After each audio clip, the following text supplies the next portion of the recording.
na eno de no na enra ye Andrews ba ha be kan na sem kama so no abai wa bi awo me ye woro akoda no kura bo ne so ye wie makole ya tena fidi kasie so kura pa na se chew se branyi se ne ba ye no se na no tia ya fa che wia sing na ehwa akola yi mama mi atasiama Rebecca Zuta me kura me ne wo kasai wo si boni bia ni ho ne yesi enra branch efiri a wo koye no bibi kosi Andrews say pacho enra de ne siye pacho endra me free ase a me kono me drum suta ena me hia me nua ketua odi machi no okofie na mbisa an baby ya okono se okogye ade nti okofie na me ni san se ye ko nti ye ko ne fa baby a empatemu a fa ko ye fie a eho ye kwan ba eben oba no ni onua no fie nti me dru kwan ni mfimfimi ni me nua dru kwan ni o ma ba bra je ne ma no na ya wo de a kire kasa o ma me ene onua ketua bi ete blocks so wo honom why o ma me be Martina ma me abara na one na wo no ne ma me ye wase ya ye friend fun so ene onua ketua onsasa onu so onna ebia odi na chi na omote blocks so wo ho ena me yesi me twam ka me be chia omokra mponti me peja mitina na onua ketua nse wa kwasi agiman nkwasi asembe na ne o ma me akua agumudi ni san eye Martina ni nua ketua Martina ma me na kra na me na wo ne ma me ketua ene wo kasa asem fun sa de kire wo pachan nti me ye na mbisa nse na mpacho eden na maye no o sin kwasi asembe na mkotena ho no mkekan ye no ena mse media man kwanko bibi boni bia o ena me nua ketua be gina me chi no ka se ajingo jani enku SOMPA FM nti woka sa na se ono okasa wani hunim ti maame no ebisa nse wo di asem na ogina kire okekan na se okan nyina no oba ne so ena mbe gina mini aketo na nim na mse ma na ade wo baba be ye ne den na o se na so be bomi ana e ho na so matare ne wasi Rebecca yi pacho da bi oni aketo ano o so matare ne busei ese ene de obebomi ama me so ma bu ne bi ena o maame ne so ebe so matare na echi nti eyesa no o maame ne be so ma Rebecca ne be so matare na echi no ena onu aketo ni jai so misisi ena we tweme na we tweme nti onu before peja shirt no maame shirt ne kon ya twemu ate say atama me braso eno no ye fe no hook by hook ena ya twemu na ne bet ne so fa bet ne so wo matete ya tete bet no ye hook ni sisi ena ye hook ni kon hook by hook Twama na titi bet. Ana titi bet ya. Ma me ni. Uti mo se o se atan no ensa adondrum. Tu so mo ye ni bi pa. Eti ena ye de ya jingo. Nti pacho eyesa no ena mpanifo mo ho no patapata ya ba still na abufuo ena ma me ne kofa ekotu eja obidi aso na yi wase no pacho otu gentia okotu ye ena me so me ka se ehonom de nyame anim no kra me ka se me ngino ma ne mfa duane mbo o de ba me so de bo me a me so me de bi be bon ena mpanifo ka se ye ka asem kire me ntie me nkofi ena me simati ena me ba afi nti akra bi e fre ne kwaku ade pa sebi ase akra no onko school ni na mantem wosa ena oba afie na obeka kire me se ajingo ene mi hu TV so na am se a me koka ma asemi no se o ofiri ono Martina ma me se ena ahmache obema police for abeche obedem ena me ka kire se obema ya beche wo se de na asi se wakum nipa no se obema ya baba abeche me medem enti mpacho eno anche bia ena obi nso ba nipa kro de mintimi mbo ni din wa ha e ka kire e ba be ka kire me se me hwe me hu yie na ma me ne se o de me be sa akodo su won mama awia kete obema police for aba be so amako nti ma ene me ba ya ma sem tia ma hu se akora na o ma me hwe no nti awia se nso nya sa na enke ya de nso anya ye me de me sia bo adwen wie na se o se me nya hwea omunja na menko no omunja police case no na me so wo bia ni wo betimi prosi ache kwanu tum atam Rebecca who won sutai mame tie na tie ni ye wa ma ga nem la wo mo wo papa you are obi awure pu ne pen wo papa you are wonu yi wo papa you are lesbian wodi for di na obi e papa mu wa akɔfa no wo se woni na nyem na awuro no de ne bɔ akola ne so wa hwɛ no wa ma ni school ansɛi sakola ketua wei etimi ara wo ba ni school a ne nyinsɛn ama na wo awie wo maame no wo kura no ye bɛka sɛ wonya responsible but ye hunu ne sɛ wo ba tan wo de ya wo na yeye ti na enra sasɛm no yankɔ sɛ wo de ya na yeye ɛne ye gya wo ye te ya no ma ye di asɛm yi ɛmɛma ye gyina ye ho so mpo dwane ye wo ye hwɛ ye ma ye ne ma nyima ye dwane across pon economy wa take responsibility wa wo awie dia wa hunu sɛ wo ba wo nana wa ba be fa ne kɔ wo gyina TV so enra phone so say one no betua hospital bills Rebecca me catch na wo ne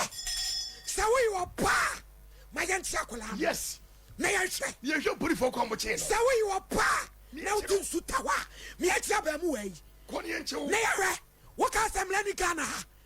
ata asiama Rebecca ensuta mo amunim no mo ka kire no say we wo pa epona hem said the image upon my head. We are on your for prosing channel. Near a prosy crop at chocolate. Nay, sir. Ade Mr. Champo. Wahini. And ra, you could feel na dress him. I say, National Service teacher Ninwa or car, Kola Wene, Ababa and Ebomono. There is something fishy about it. Medium, Madriam na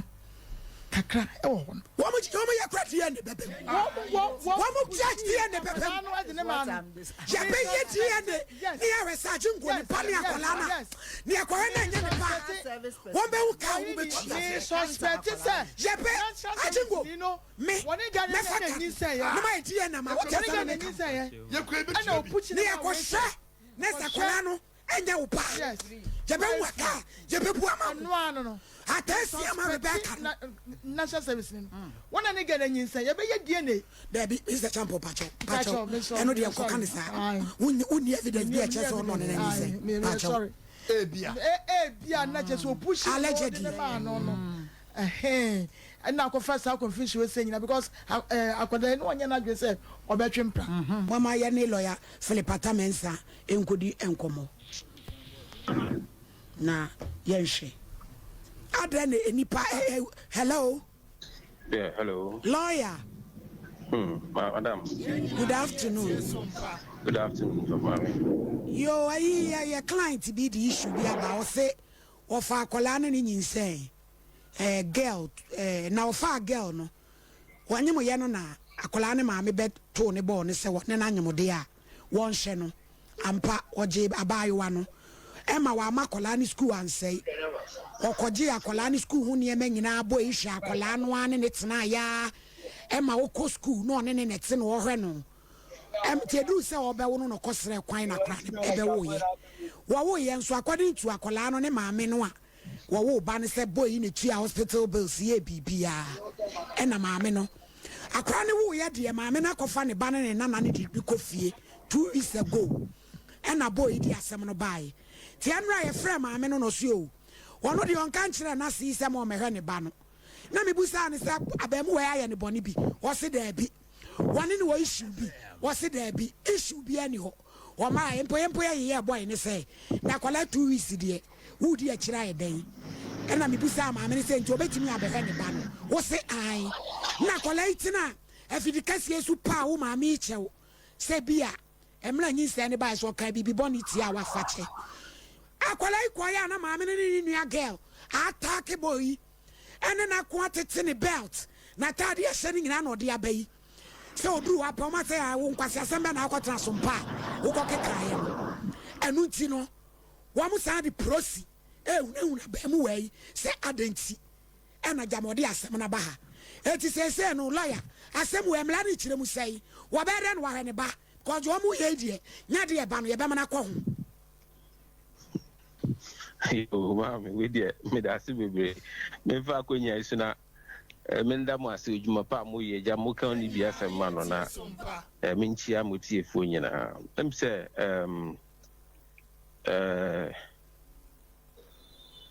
oye be ma ne de echinje bia ni hu se akwala ni echinje ni hu se akwala ni ye ne ba omo nyina gitum se akwala ni ye ne ba de or every right says so nya access to akwala no yes or every right is so timi kwa ne ba. Every right says so to me access to akwala no. What you say now? Even crampo no,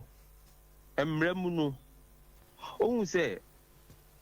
bano asama akwala ka ho a court no ukọ court anasa Ghana mra no de eya akwala ni yeye ene ye den ye hwe akwala ni yeye ene akwala bia so hia ne maame hia ne papa so benyina ba ya akwala pa ye mamba pa ha eti no papa yi mo man kwan se papa yi akwala ne ono ane papa wano no wa na ama na wo ya po ne ma na ama na wo nti sesi no den ono so ne sika sam ye behia ne sika sam sa se de be ya akwala no ebetumi ne suku hwemu ne ade ena mpo no krampo no akwala ye tetena ne papa nka ho no ya na nkoyie sa because nyankopon tirimu po no mu ni mi se be ma ne oba ana ese omtiti akwala eti emremu ni de echinje bia ni hu on na ehwe akwala no ma no wo ye ne de or every right says so nya access to ne ba no. In the second place no so omo attack no ne no ne me nyina ma tete de abasa no omo sadi police una no anti police no mudi hu police no na sama o ka kire ne sen o so bone ben no wa ye a o di hu so otumi nya specific boni bi say ebia wa ye boni wei ana wa ye boni wei o di hu no police no asem na ya o ka kire no asem hu no asem etumi address ye no etiti e bia jo lawyer o di agina ho Andrew said here no ti no so mba me abeche wo no mampa cho o se akra ne under age wo se akwala na woni akwala no according to boy ikra so obi edika rapu ne pen ema maami we amaya nchi ni pakro mokoje ni pakro no 8 million ena wonu so kofa no one na wo no wone na wo awie no wo se akwala ne under age nti eno no mde hunahuna no ebacho ono ankasa how many years akwala no akwala oba na one na wo no how many years 16 years na we ni wo 18 16 years they on under age no 16 years under age or you below 16 years yo and not just or you under age or below 16 years there no emre no hu ni say oni kwan say o ma consent o catch us or gitum kra na emre hu so oni kwan but so 16 years there on under age yo what you say and then if in any case no emre no kra na ye kan ye de nyansa ka ho sisi no we o ye ne papa no se mpo so man e chi ni tuma and why na be akwala no papa why na be hwe akwala no yo what do you say and 16 years they on under age nti se no kra na ti sa dia police ni ntumi mfa no no mate nti o access say so nya obetu akwahwe ne ba lawyer da se papa ya da se okay yo mate lawyer Philip Atamensa and yet ne kanti ade hia mu won suta ya mu nim Rebecca mon kan kire no said ye mra na sie nie na se wo try so the process be akola we ya the orepu akola no je pe raise this issue no because se wo pa beto Ghana ha wia no dia ti ye be raise this issue no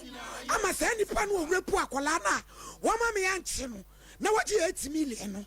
sa asem no ye de aba ya ba bibi be pa to mam erso akasa divo na na wo so mi sie no na di waka no san se ye lawyer be kan sa pepe ye de ye tasam ye ntanipa se omu pese fififro ni a ye nyina be fifi akosa ko hu ni yes ye nya Andrew so ma me wa homa ne so no ye ne nkasa right ye ne nkasa hello me pacho ma he ya mo o me pacho hu ye de bo kon pacho Andrew so ma me ni me pacho Andrew ma me ni yo Andrew so di assemble dan ye emi ye kan ne fefe frɛ na si mama me age atum se boni bie ni ho Anwumre wa na Andrew frɛ me so kodu fie no maame ni aketo abeto ahye ne so e madane ntokwa e di prosin so ha no ne ya frɛ lawyer ma lawyer kyerɛkyerɛ mu sɛ wo pie tumi fa prosin kye no ɛna wɔno so wɔ kwan so ɔkɔhwɛ ne ba maame me pa cho asɛm yi ɛbobɔ ba no sɛn na teɛ bɔne tɔ fama yɛ Madawo ma wo musa me bɛn ni ababa wa itina me kan ya akora na ante ne ho ase enti me pamo gan ma ne koe edi be wiki wa ha na gan ba se obi akɔrepu na no ko ba na ofika wi tete ya ne nsa ana wa ba no gan ekura wi kyekyere ya me nsa aka me buruburu adai a wa se ọkọ ne ma no ho ne ma ne asoma na mana kọbọ ibu ama boy ne na bantu obeka kire ndi na nto obeka kire nsa o ma me paju ndo ate no na di nti na obi aye obi bi an gọkan kire o ma na o se boy ne di kai bi ten o ma obi di boy ne di kai bi ten o ka kire o ma na o ma me aka ho fi na je se boy ne di kai repu ni pen ai ata Rebecca mo enti o ma me na aka ho fi nti obeka na tinye ta na te de ene ko enti obada ya kwa ni ma ya frɛ ya sɔfo ni sɔfo bɛ hwɛ ni frɛ ma na ka kyerɛ ya sɛ ɛkwan ya ntu fa kwa ni bɛda akwa mu na on fa ma ne ba na ni tin tete ne sisa bɛ mi ya te ne ka sɛ ne ɔkwa report wo mampɔn me bɛ de wura mu saa na wɔte ni enu na bɛ me da asie me ma ta form sa me bɛ kɔ tete ni ka sa ne ko level 200 nso akora yi nti mɛkyerɛ no ana school no ɛte kɔɔ ana gawdi akora brɛ me ma gye no Boto na yankuru akora school ba ya akora ya dipa ko to ho nyama de akora no ko school ya o hwe na akora ko city dia ono ana emanika akora wu ya afa de anya ne kankan akora ama wo nua na wo dia ba wo so ne be ya ta de ma wa te ne be ya tra juodu enti ma tempa wo mampon wo difu akora ni fon enti ma tem wa ko de mi tu sa ne me ba na arepu wo mo ba aseno ana mti akora no wonse no obi adi na ma mo adi sika mo di sika no mo di sika ebre no mi sa mo adi mi ti me na ba hwe na ma na wo a afa ebi e ba ebiem mo je mo ba na anka mo fa mo ba na me chene bia me fra mo me say dia ne kura pepem dia ya kika kwa wo ya kwrepu no wo ya kwrepu na wa ba no kura no e dia ne chesa chingo na kura ne ba me enti ni bi enti Omo di mani ma ye fam okro ma mi timi mpie me ne man ta afan ke to mieri bi omo du ho na mo omo fi ba kwa ngu a me pa chaw maami e wo chena obetimi aba netimi aba wo chena bra asem wo chena me say ye betwe afiri akoduru Kosovo me twe asem wo afiri akoduru Kosovo asane ni bi ata ayo ni ajodu me pa chaw wo de wo chena wo beba nti me ha wadwen why wo chena bra na betina fidie so ye mate yedase awadi nsira mososo yedase adai Ghana ha wo ba obi awrepu de di kai wakache wo amia